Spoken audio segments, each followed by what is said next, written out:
J'ai mis le steak dans l'eau bouillante. J'ai appris ça dans un restaurant brésilien de grillades 5 étoiles. Pour commencer, dans une casserole avec de l'eau chaude, je vais mettre 4 gousses d'ail, 2 cuillères à café de romarin, 1 cuillère à café de persil déshydraté, 1 cuillère à café de sel. Ensuite, nous allons ajouter 600 g de viande en tranches. Et nous allons laisser bouillir pendant quelques minutes. Puis, nous allons retourner les tranches pour assurer une cuisson homogène. Et avant que je n'oublie, dis-moi depuis quelle ville tu nous regardes pour que je t'envoie une accolade spéciale. L'accolade d'aujourd'hui va à Camille Dupont de Lyon, France. Je suis très heureuse que tu apprécies nos recettes. À ce stade, je vais retirer la viande de la casserole avec précaution. As-tu déjà essayé de faire une recette comme celle-ci chez toi? Dis-le-moi.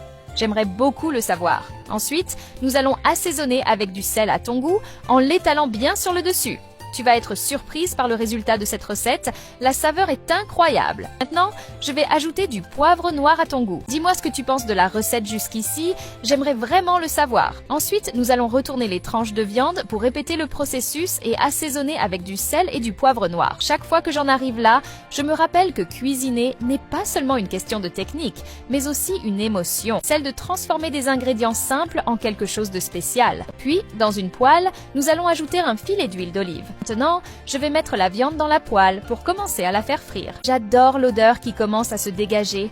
Elle transforme toute la cuisine. Ensuite, nous allons retourner la viande pour faire dorer l'autre côté également. Chaque fois que je fais cette recette, je remarque à quel point le résultat final dépend de cette étape, car c'est ici qu'on obtient la bonne texture, la finition parfaite et une saveur délicieuse. Ensuite, je vais la retourner une fois de plus. Pendant ce temps, j'imagine déjà la réaction de ceux qui vont goûter cette recette et ça me motive énormément. Ensuite, nous allons retirer la viande de la poêle. Si tu as une astuce ou une manière différente de la préparer, dis-le-moi.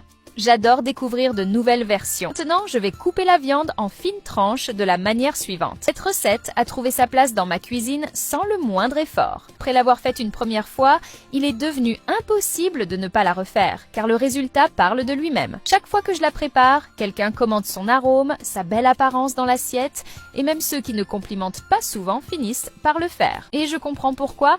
Elle est simple, pratique et tient exactement ses promesses. Pas de secret, pas d'exagération,